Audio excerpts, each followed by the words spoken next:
What is up, everybody? We haven't done one of these in a while, so It's been a while, man. I'm excited. yeah, I'm excited to get on.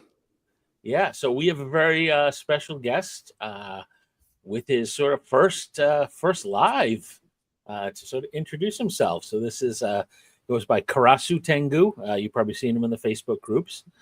Susan did I pronounce it right?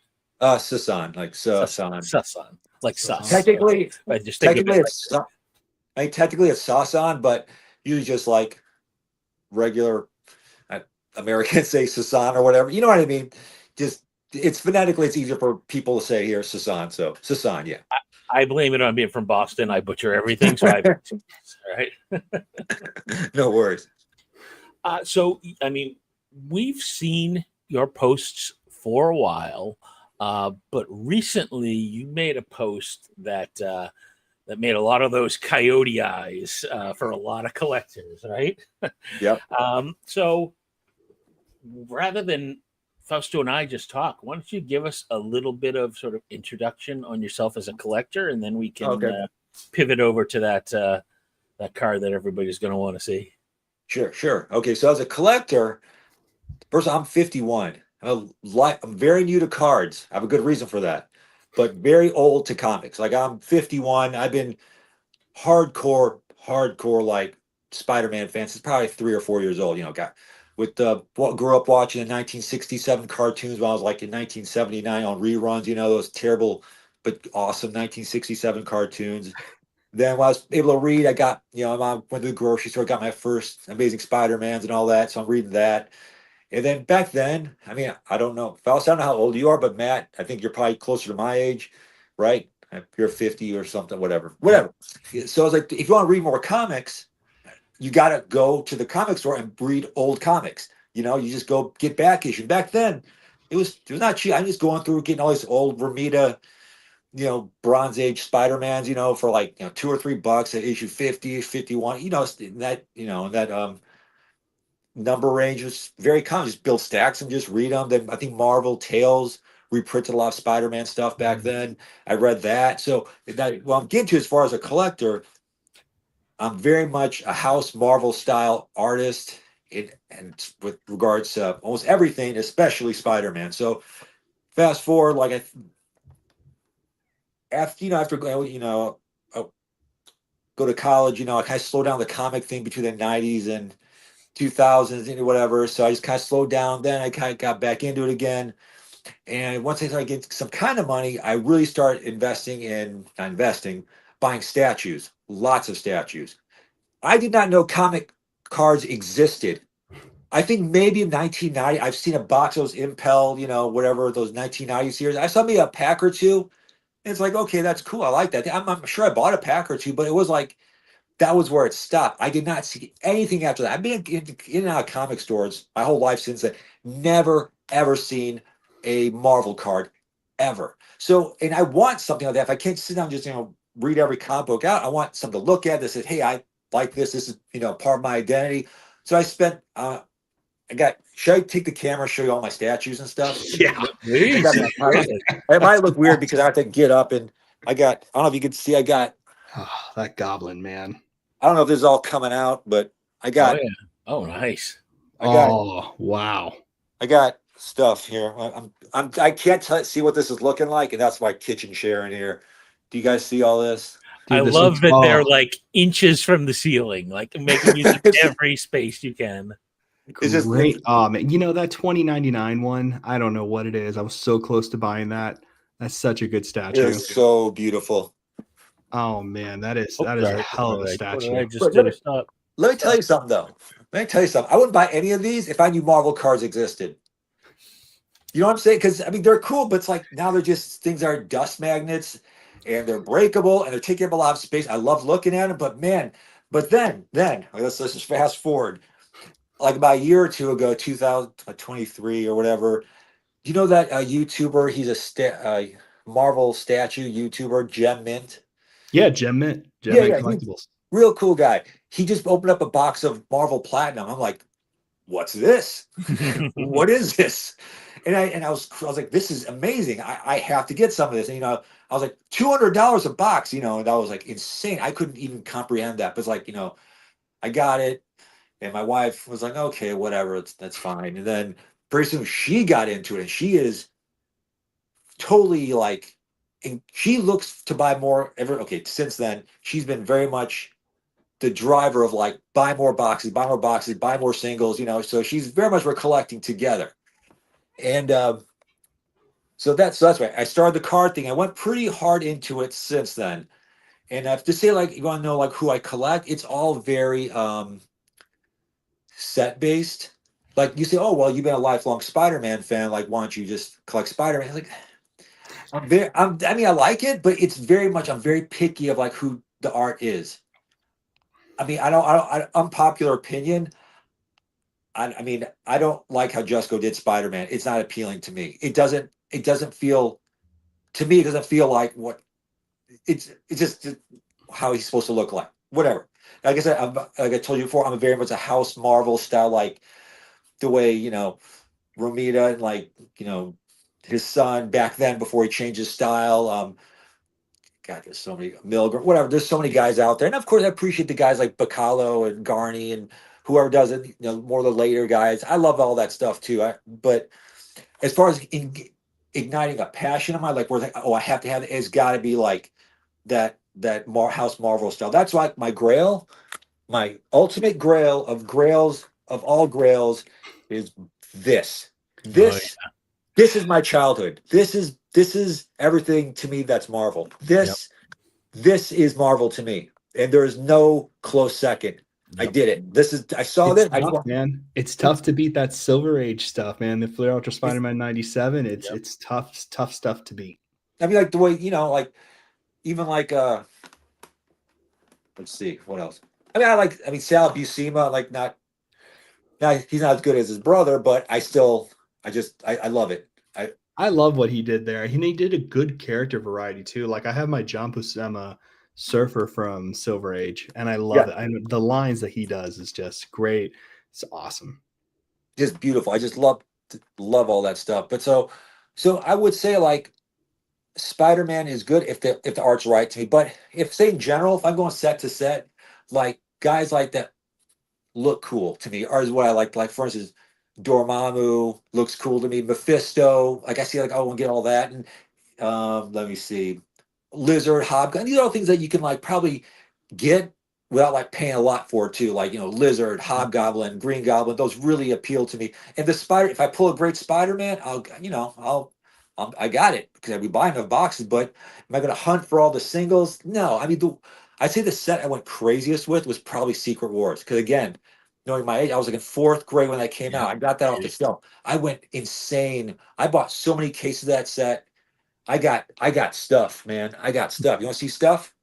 I got. And this is a set we don't hear about very often too. So this is kind of cool. This is the best set ever. This is for me. I got all out of 12 gold new suits. Nice. Those are really nice cards. People do not give those enough credit. This one was not very cheap at all. That was, it's not going to be. all 12 gold new suits. And I got. Oh, wow. That Secret Wars hits like nothing else. And I got. Let's see what else.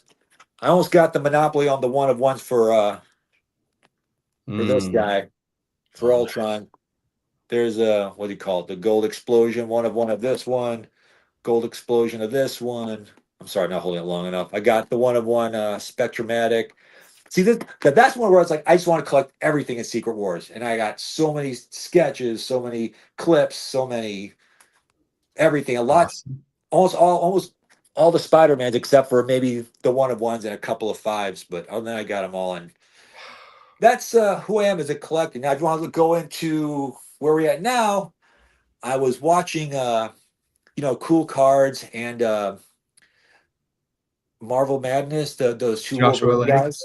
Yeah, Joshua. And they opened up a box of 2008 Series 2 masterpieces. I was watching casually, and he said he bought it for like $300. And, he opened it, and I was like, oh, that looks pretty good. I'm not a huge masterpieces guy. Like, that's not my passion, but I was like, I like it. I like it a lot.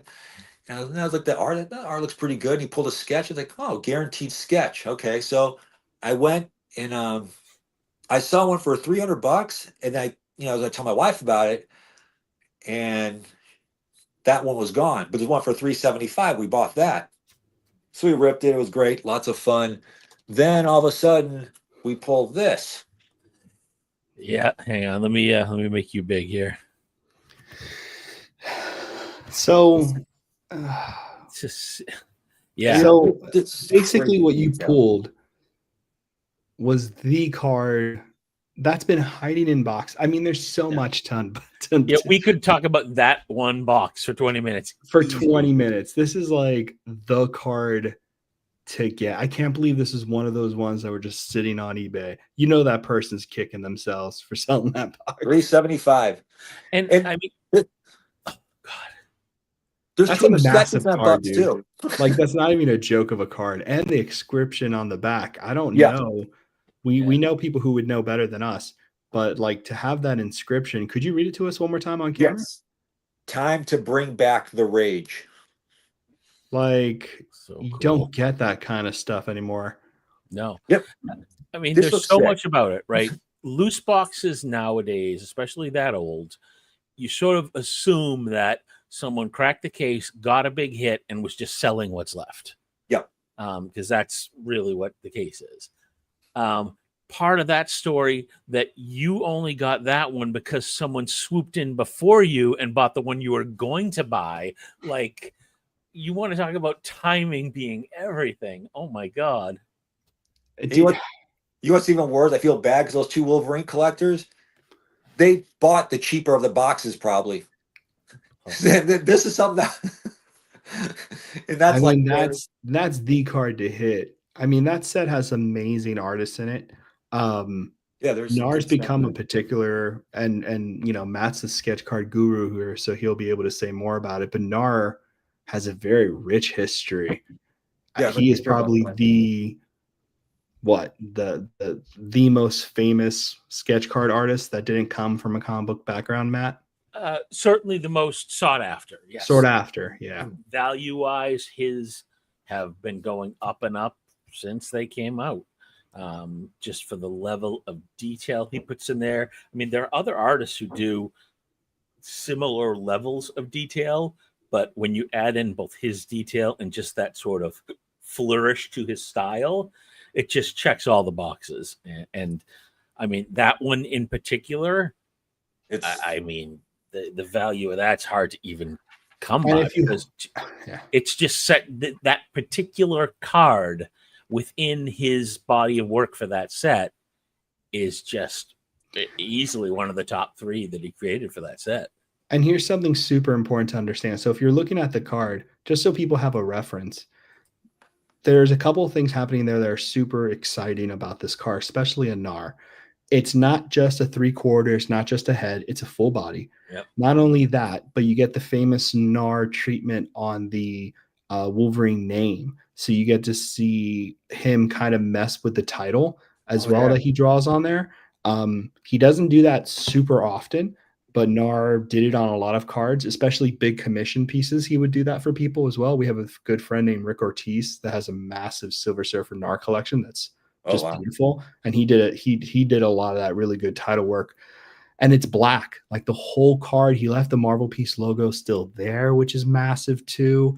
Like, there's just so much intelligent decisions on there and things you'll never see again in sketch cards. The costume ripped up, those kind of flourishes don't exist anymore. You can't do that kind of stuff. I mean, that thing is a grand slam. Crazy piece. What made it so crazy when my wife opened it and I looked at it from the corner of my eye, to me it looked like a preliminary art from like Finch or Silvestri. You know what I'm talking about? That real lots of tiny lines everywhere with all the you know what I'm talking about, that art style? I do. I thought that was like, the way it was like kind of like, I guess it's black around colorblind, whatever. It was, just ink and black. That's why I thought it was a preliminary art thing. And she's no, it's a guy named Nar. I was like, yeah, we know him. We've seen him like, scrolling around and everything.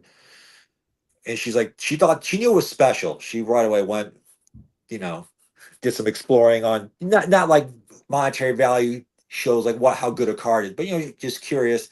like how coveted something is. And she's like, yeah, this is something. And then I reached out to Matt right away because like, see what's going on with this. And Matt's the person to reach out to. yeah, he's a sketch card guy. Honestly, I saw. Oh, this is the funny thing about this. It was kind of odd. So my wife was looking and she saw another Snar sketch. It was a Matt. Should I tell the story, or is that you don't tell? The one I told you in private. Is that weird? It's really yeah, it's sort of up to you. I mean, I also I'm not going to Redact all the names, right? Yeah, I just got so someone was selling this certain sketch by Nar, and I was like, oh, that looks very appealing to me. You know, that's what I would definitely want the most of. And so then, you know, that later on, my wife went to go back and look at a better picture of that character sketch, and it was gone. Like from the sold list. That's what I'm talking about. I'm sorry. This is all from the sold list. Okay, that's why this makes this more of a interesting story. So then, but before that was deleted, I got a message from someone privately saying, hey, I can, you know, broker a deal that says I could get you a character that you'd rather have than this one. I was like, what? Okay. I was like, okay. I was like, okay, whatever, fine. You know, I don't, this, everyone's just coming at me from every different direction like that. That's cool. Thanks. Thanks for, I'll consider it and all that stuff. Then we go back to, backtracking. We go back to look for this card and it's gone. That character I was talking about earlier. So, and that was one I wanted. So, and I think maybe because at the price on it and what it sold for, maybe that could be used against me to like, you know, this is obviously a more valuable card than the one that I wanted. But I think that was going for like, you know, 1,000 or so, whatever. Excuse me, whatever. So I think they're like, oh, maybe this guy didn't see it and now he wants to, or didn't That's remember so the price. shady. I don't know. I just felt like that was kind of weird. And would I have traded straight up for it? No. I mean, people, you know, this is the problem with the hobby. You know, it's very hard to have full transparency when you have competition for cards that only one of one exist, right? Like for that card there, I think the back of it's Spider-Man, so it's 07, right? MM07, Marvel Masterpieces. I think I saw it right. Gray top. Actually, the top's covered, isn't it? Yeah. Yeah, I have to see the back of the card to see if it's Spider-Man on the back. No, so MM08. So it's Marvel Masterpieces 2008. I was blinded by the Wolverine. So there are numbers. There's a website coming up that's going to have a lot of this information on there. It's now really scattered on the internet, but I forget exactly how many NAR did.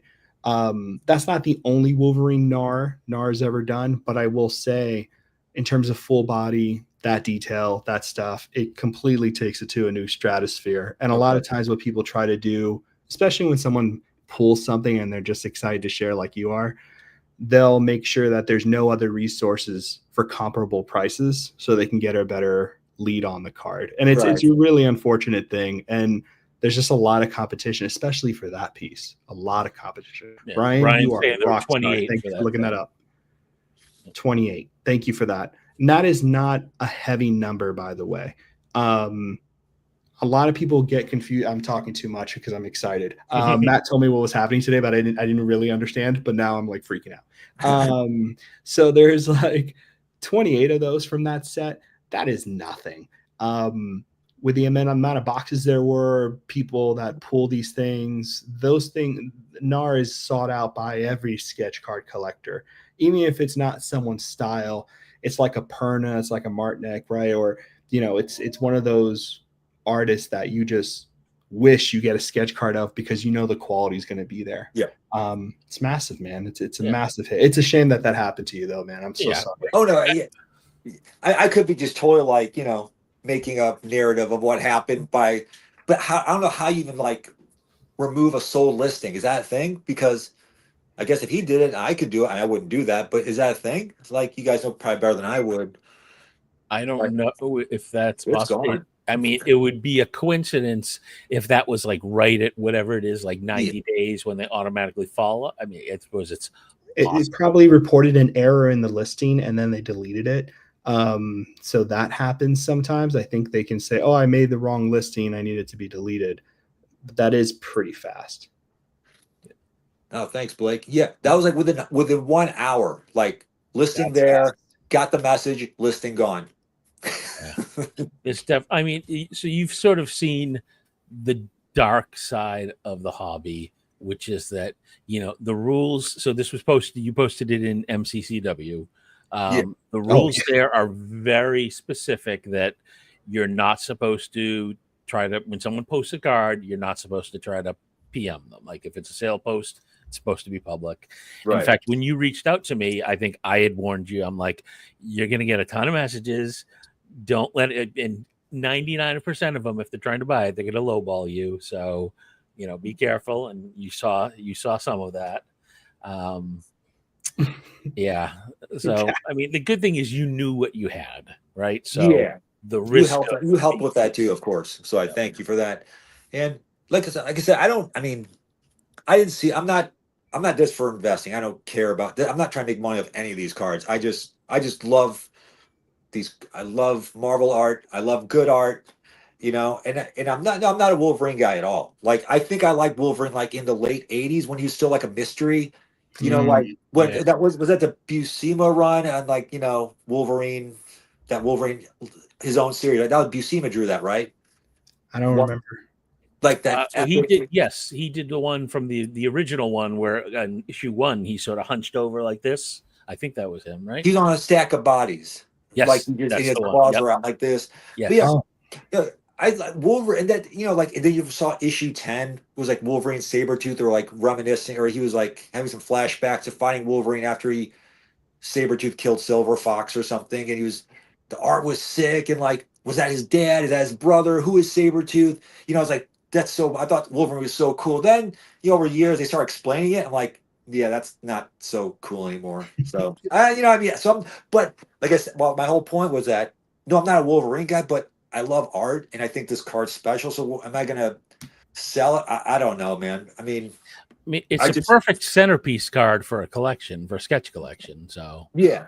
Best thing to do when you have cards like that, in my advice, you don't have to do whatever you want, obviously, but in my experience, when you have a card at that caliber, you're trying to find something you do like in the same caliber tier, right? Because that's the only way usually how you pry cards from people is when you have something at the same tier level and you're looking to like swap it out for that tier. Right. In terms of value, I mean, I'm sure Matt already told you, and I don't want to, say anything crazy on here, but I think you understand. That's not that's not your standard card at all. But yeah, it's the same. And that's the hard part of even trying to use that for trade. Like, there are so few cards on that tier for a fair 1-to-1. Right. Massively unfair. Like it's when I do sketch cards, and I told Matt about this, and Matt has way more experience in this than I do, but I only collect Silver Surfer, so I never have trade to like do anything. So cash doesn't mean anything to a lot of people when I'm trying to get that Wolverine level of surfers. That does not exist. You know what I mean? Like I basically have to either find something they'd eventually want and luck out. You know what I mean? But that's why it's important to have cards like that on you sometimes, because then you do find that thing that makes all of it make sense for you in your head, and it is at that level, and that's a hard thing to not take as a negotiation, especially someone's not like a huge fan of the tier level piece that they have. You know what I mean? But it's a very rare. It's like, personally, I'm sorry, go on. No, I was going to point this out because I've always sort of thought this about Nar, and some of the things you just said about who you liked. Now, I don't know if you'll agree, but I've always thought in terms of the ink and the sort of bold ink, maybe not to the level of detail, but I've always thought that Nar's inking reminded me a lot of Mike Zeck's inking. That's my second favorite artist of all time. Let me see. Let me take a look. Especially like the Craven. Like I feel like the Craven, because that was such a dark style anyways, maybe less Secret Wars because that was much more colorful and right. Trying to sell toys. Yeah.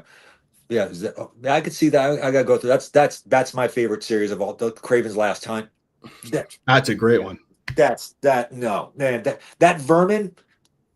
Man, I want to see Nar do a Vermin. Because that would be pretty. Oh my god, that vermin was so cool. I think that Mike Zeck's vermin is my wallpaper for my iPad. That's awesome. I can put it right now, but that's just weird, none. The But anyway, other- yes, but you're right, man. I mean, I can Yeah. see that. Yeah.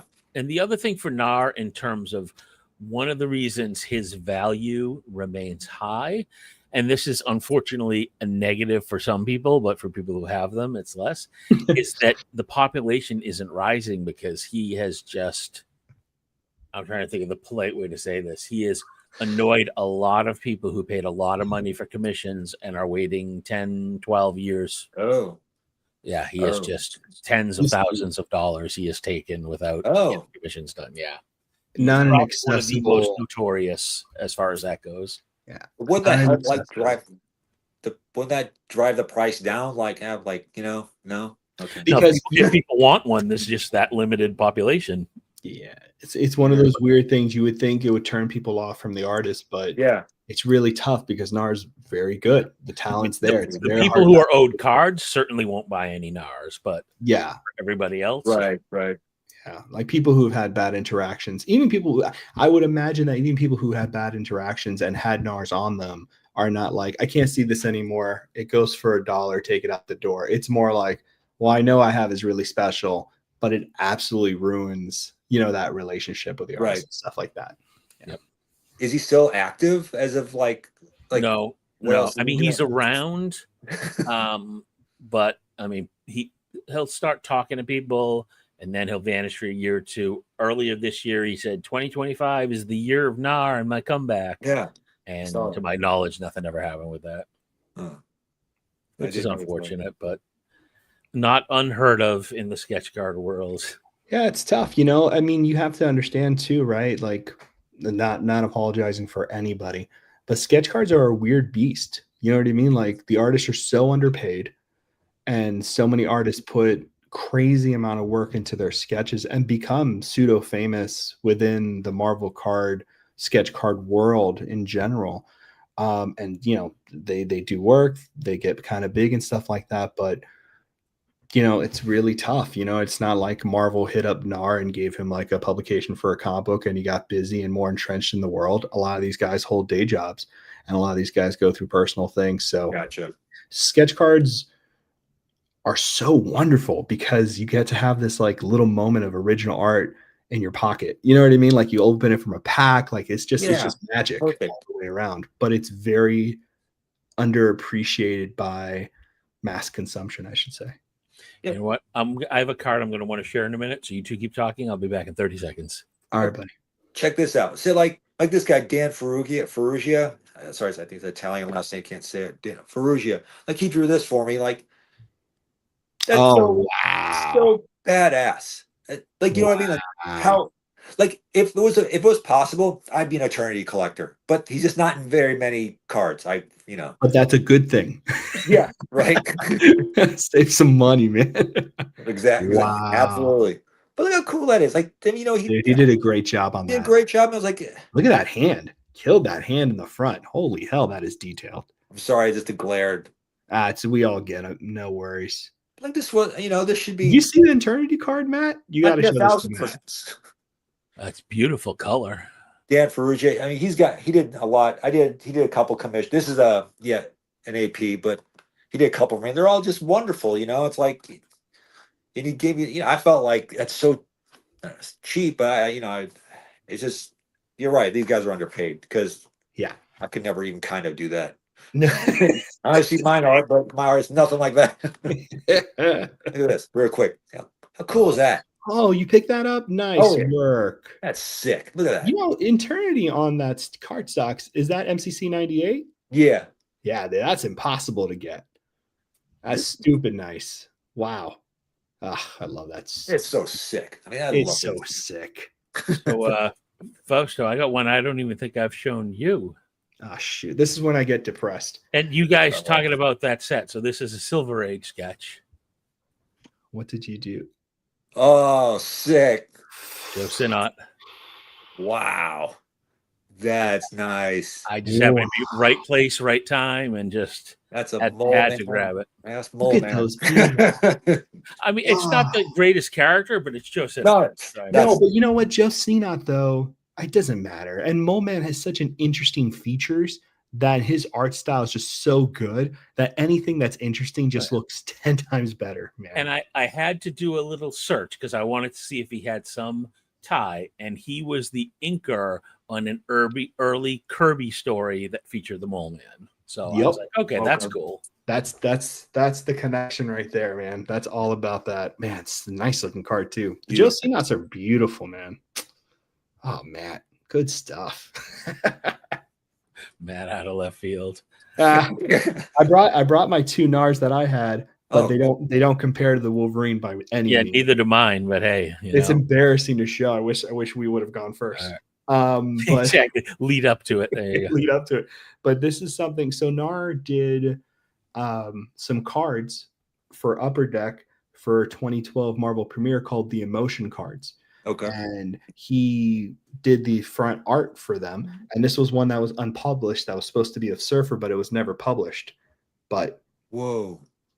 So you could see see a preliminary for something like love that. That. So cool. So this was pitched to Upper Deck, and there wasn't enough time. Wow. But it's a very cool card. And then this one I got as a gift, and I still owe this guy a lot because it's pretty stupid sized gift. But yeah, that was nice. Awesome. That's sick. Again, though, with Nar's one of those people. I don't know if Matt agrees, but I want Nar's inks all day rather than his colors. Personal opinion. I think his inking is it's so stupid nice. Yeah, I mean, it's hard to say. I am it's all opinion. I'm drawn to his color work because I think he's a good colorist. He is a good colorist. He is. So I do, like you, I have a Fantastic Four archives. Oh man. Drool. So good. He also did Women of Marvel, and I have a few from there. Got a nice Rogue. Oh, I forgot you had that. Okay, that's you see the title of Rogue there? Yeah. So yeah, he does that. It's so good. I love another one with the title. Oh, I didn't know you had that. You sneaky! Look at that. Yeah. No, I got a couple of these from. Yes, Vincent. Uh-huh. I've got this one, which I always wondered if it was a puzzle, just because of the way it gets cut off. Yeah. Oh, look at Gene. Wow, that red is so well done, Matt. Holy hell. Okay. Another Phoenix. Nice. That's awesome. And then I have an AP. Jeez. And the details on this are ridiculous. This is from Marvel Beginnings. Like, this is how it goes. Whoa. Okay, that one, that's geez. That's he really filled that one up, man. That's damn, Matt. That's regular size too. Wow. Look at the detail on that. Yeah, it's ridiculous. Yeah, so the scans on these do it much more justice because you can get down to that granular level. Yeah. Wow. I love doing stuff with Matt. This is always fun. I always get something from it. It's the best. You have easy access to these cards. I mean, that you have like thousands, right, of these sketches. I mean, correct? Yeah. So usually the way I did it about 5 minutes before you showed up on the stream is I looked online. I'm like, okay, which sets do I have? And then I just run and grab the binder and pull it right out. Gotcha. Okay, it's that easy. All right. In fact, I'll start putting them back. Man. Yeah, Nar is very beloved, and there's some really beautiful sketches out there that he's worked on, and a lot of really interesting collectors have made it their like sole passion to collect him exclusively, or either like have, they're spending buku amount of money on these things. This is definitely not. I think other than having like, and even then, which I don't think it makes sense, my personal opinion, but like sketch card artists who are like Joe Sinat, these like Ramita, that kind of stuff.